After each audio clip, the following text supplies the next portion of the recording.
Everyone, চলে এসেছি তোমাদের সাথে আরো একটা নতুন ভিডিও নিয়ে। এখন বাজে রাত 11টা আর এখন আমরা বেরোচ্ছি। আর হঠাৎ করে আমাদের ঠিক হয়েছে একটু ঘুরতে যাওয়ার, আর তার জন্যই আজকে আমরা বেরোচ্ছি। দীঘা যাব, তো সেটাই তোমাদের সাথে শেয়ার করব। পুরো ভিডিওটা স্কিপ না করে অবশ্যই দেখতে থাকবে। আর আজকে আমরা যাচ্ছি রানাঘাট থেকে।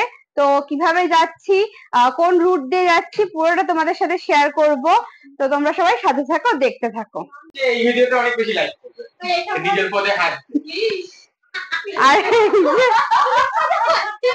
ওটা ব্লগিং বানাতে নিজের পদে হাত চলো যাও দেখো বলে। আর এবার আমরা দুজন যাচ্ছি না, এই যে আমাদের সাথে যাচ্ছে পিউ, আর এই যে আকাশ, আর এই যে সুমনা। সুমনা হচ্ছে পিউর বান্ধবী, আর পিউ তো আমার বোন, সবাই জানে সেটা। হাসার কি হলো? ও মাই গড, তুই না বলে জানতেই পারছিস। এরা খুব আড্ডা মারে, এইসব কথা কেউ শুনবে না। ও আমাদেরকে দেখাচ্ছিলি এতক্ষণ? হ্যাঁ। আর এই যে এটা পিউর লাগে, যেটা সুমনার, আর আমাদের গুলো গাড়িতে তোলা হয়ে গেছে। আর এই যে লাস্ট মুমেন্টে একদম এখন এই যে বেরোনো হচ্ছে। 11টার সময় রেডি হয়েছিলাম, বেরোতে বেরোতে একটু দেরি হয়ে গেল। এখন মোটামুটি 11:30 মতন বাজে, আর ও গাড়িটা বের করছে। আর এই যে আমাদের বাড়ির সামনে যে পাহারা দেয়, এই যে তারা সব রয়েছে, যেখানে একজন রয়েছে, এরা আমাদের বাড়িতে সারা রাত পাহারা দেয়। এখন আমরা এই বাড়ি থেকে বেরোলাম, এখনো রানাঘাটের মধ্যেই রয়েছি।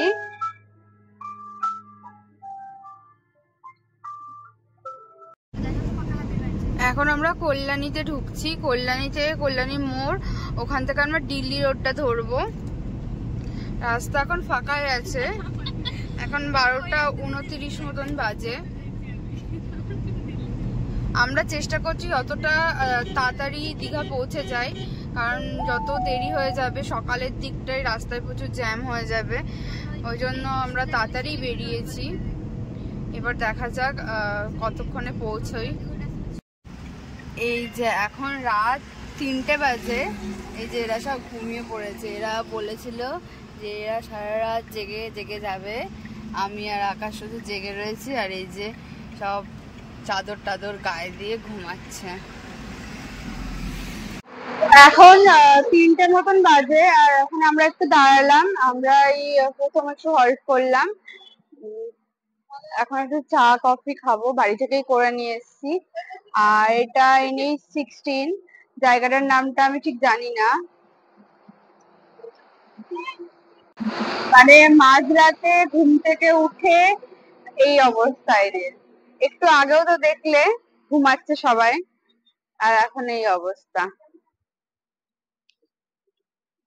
আর এই যে আমাদের কফি রেডি।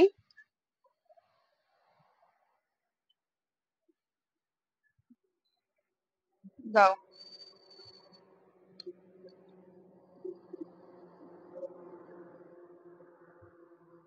গরম আছে? বাবা কি গরম!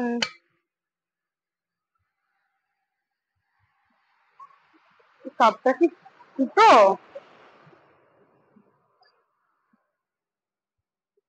ওই যে এটা কোন রাস্তা?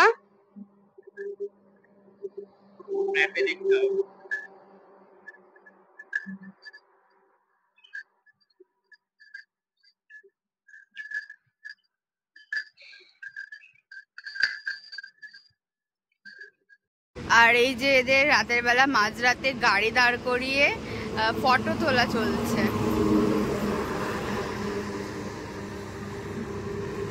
পিউ হচ্ছে শুধু কফি খাচ্ছে আর পোজ দিচ্ছে।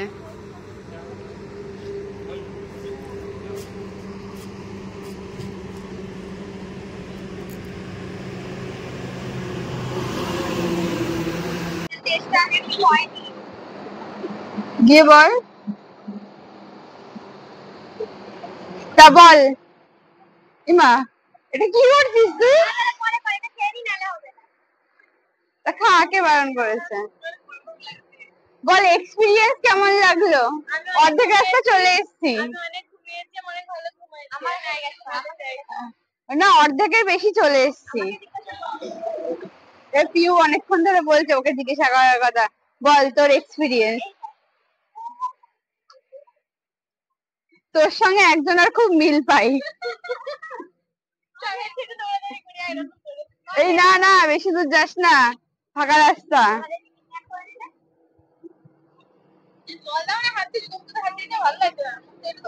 জল জল মনে হয় ওই গাড়িতেই রয়েছে। এখন ওই 5টা মতন বাজে, আর একবার দাঁড়ালাম একটু কফি খাওয়ার জন্য। সারা রাত এমনিতেও ঘুম হয়নি, আর প্রচন্ড ঘুম পাচ্ছিল এখন। আর 1 ঘন্টা মতন দেখাচ্ছে গুগল ম্যাপে। আর এখন আমরা আছি ওই মেদিনীপুরের, পূর্ব মেদিনীপুরের নাচিন্দা নাম একটা জায়গায়। এত ঘুম পাচ্ছে এখন, না দাঁড়িয়ে আর পারলাম না। এই এখনো যেতে 1 ঘন্টা মতন লাগবে, আর এখন 5টা মতন বাজে। নাচিন্দা নামে একটা জায়গাতে দাঁড়িয়েছি, একটু কফি টফি খেয়ে আবার রওনা দেব। আর সারা রাত এমনিতেও ঘুম হয়নি।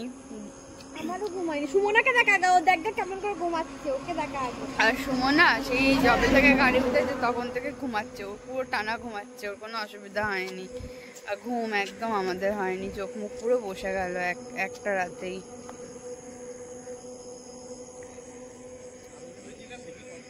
পিউ আর আকাশ দুজন মিলে কি সব করছে, আর ও তো মাঝ রাস্তায় দাঁড়িয়ে দাঁড়িয়ে চুল আঁচড়াতে শুরু করে দিয়েছে। এরকম পাগল কেউ দেখেছো তোমরা?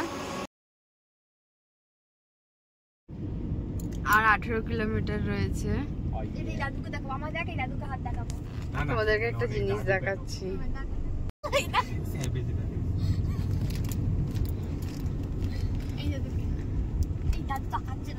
কুকুরটাকে দেখা তার থেকে। ওই একটা দিদিমা, ওদের একটা দিদিমা।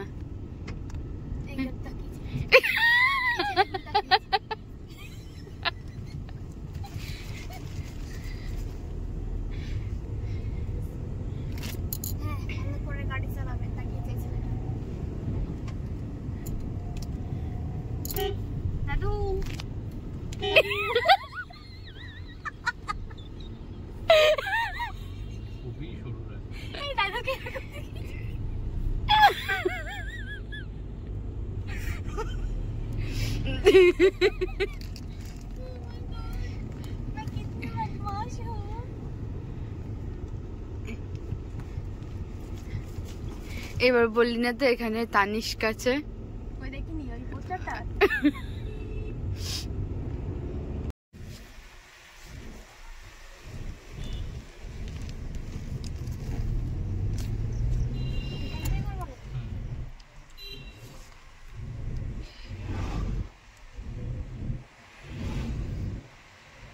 এই যে আমরা এখন দীঘাতে ঢুকছি।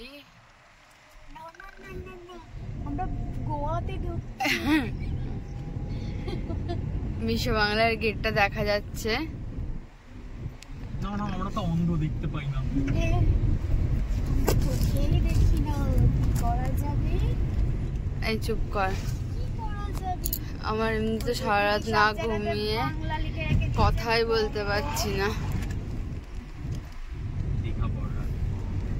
প্রত্যেক বছরের মতন এবছরও আমরা একদম চলেই আসলাম। আমার মা বলে এক জায়গায় রোজ প্রতি বছর যাওয়ার কি আছে। এটা তো বাঙালির গোয়া না? এটা মোহনা রাস্তা। এটা ছিল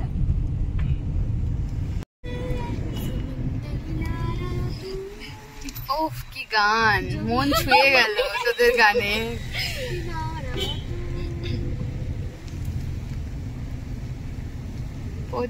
পৌঁছে গেছি সারা রাত না ঘুমিয়ে, এই যে পৌঁছে গেছি। এটাই হলো শান্তি, শান্তি। ওই দেনু গাড়িতে বেশি শুধু সমুদ্র চালাবো। কি চালাবো? বন্ধ করবো। আমরা এখন ওল্ড দীঘাতে নামলাম, আর এবার ঠিক করেছি এখানেই হোটেল নেব। তো এখন এই গাড়িটা এখানে পার্ক করে রেখে ওই সমুদ্রের দিকে যাচ্ছি।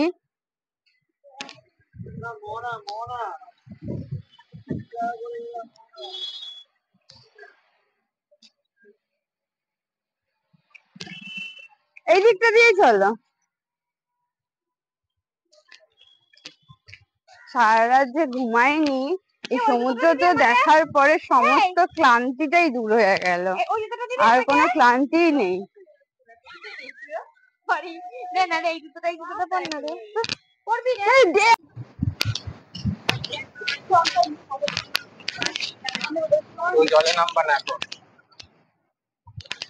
ওহ শান্তি শান্তি।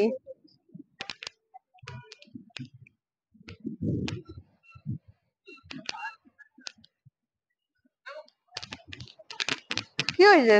এসছি তো, ওখানে গিয়ে তো লেখা আছে ওখানে যাওয়া যাবে না।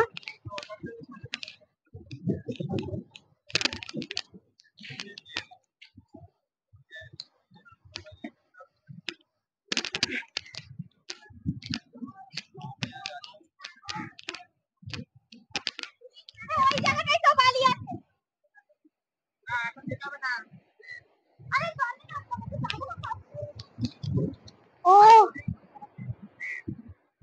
এখন হোটেল খুঁজতে হবে।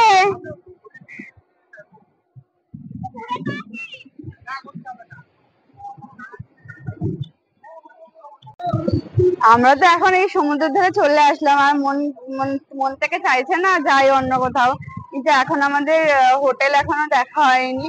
আমরা এবারে হোটেল বুক না করে এসছি, তো এখন যাব দেখি আশেপাশে কি ভালো হোটেল আছে সেটাই বুক করবো, দিয়ে তারপরে আবার আসবো এখানে। তো সাথে থাকো, তোমরা পুরো ভিডিওটা দেখতে থাকো। ওল্ড দীঘাতে একদম সি বিচের পাশেই এই রয়্যাল সানভিউ হোটেলটা ছিল। এখানে আমরা অনেকগুলো হোটেল খুঁজেছিলাম, তার মধ্যে এটা আমাদের বেশি পছন্দ হয়েছিল। আর এদের একটা গাড়ি পার্কিংয়েরও পার্সোনাল জায়গা ছিল, এখানে আমরা থাকবো বলে ঠিক করেছিলাম। তো হোটেলটা তোমাদেরকে দেখিয়ে দিচ্ছি। এখানকার স্টাফদের বিহেভিয়ার খুব ভালো ছিল, আর রুম আমরা যেটা নিয়েছিলাম সেটাও খুব ভালো রুম ছিল। পুরো ডিটেলসটা তোমাদেরকে ভিডিওতে শেয়ার করে দিচ্ছি। আর হোটেলের ভিতরেই তোমাদের লাঞ্চ করার, ব্রেকফাস্ট করার, ডিনার করার ব্যবস্থা ছিল। তোমরা যদি বলো ওরা তাহলে রান্না করে তোমাদেরকে পরিষেবাটা দিতে পারবে। আমরা এখান থেকে ব্রেকফাস্টগুলো নিয়েছিলাম, তো ভিডিওতে তোমাদের সাথে পুরোটাই শেয়ার করব।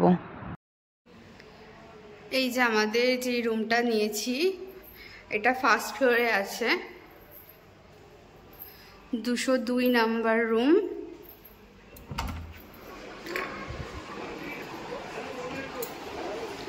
এই যে হচ্ছে এটা রুমের ভিতরে একটা আলমারি রয়েছে, একটা এরকম কিং সাইজের বেড রয়েছে, আর বেডের পাশে বেড সাইড আছে, এখানে একটা টেবিল রয়েছে, আর টিভি আছে, আর সাথে এরকম একটা সোফা রয়েছে, আর সোফা একটা টি টেবিল রয়েছে। পুরো রুমটাই আমাদের জিনিসপত্র এখন ভরে গেছে। আর বাথরুমটা দেখিয়ে দিচ্ছি, এই হলো বাথরুমটা। বাথরুমটা ভালোই বড় রয়েছে, আর ওদিকে একটা উইন্ডো রয়েছে। এই রুমটাতে কোনো ব্যালকনি পাইনি আমরা।